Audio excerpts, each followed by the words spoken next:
Brilliance Audio presents the unabridged recording of First Offense by Marti Green, performed by Tanya Eby.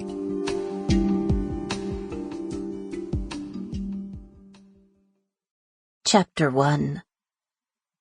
Jessica Bishop sat slumped on the floor, her arms wrapped tightly around her body.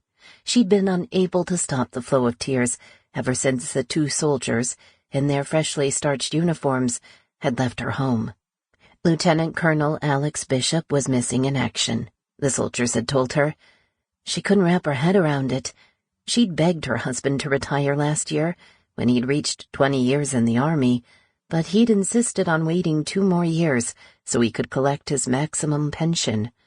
"Don't worry," he'd reassured her.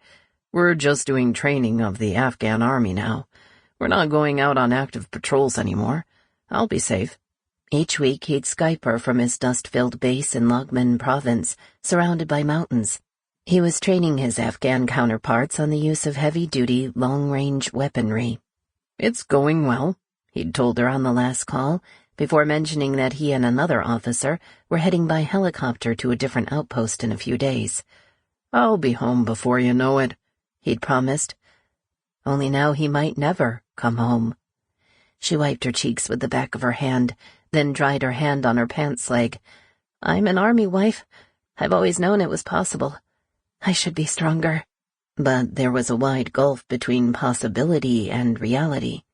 She called out his name with a low moan, then buried her face in her hands. How could she tell the boys, especially Frankie? Bobby was most like his father, stubborn like him. He looked like him.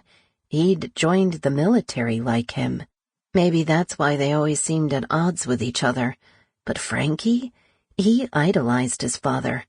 When Alex was deployed, Frankie seemed lost without him, especially now when they were living off base for the first time in years, in a new city with a new school and new challenges.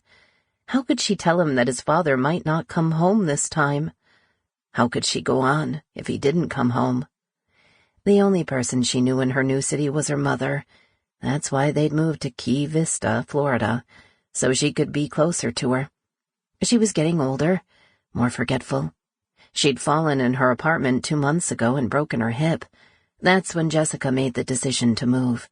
But she couldn't turn to her mother for comfort. It would be too distressing to her. Instead, Jessica picked up the phone and dialed her brother-in-law. "Sample complete. Ready to continue?"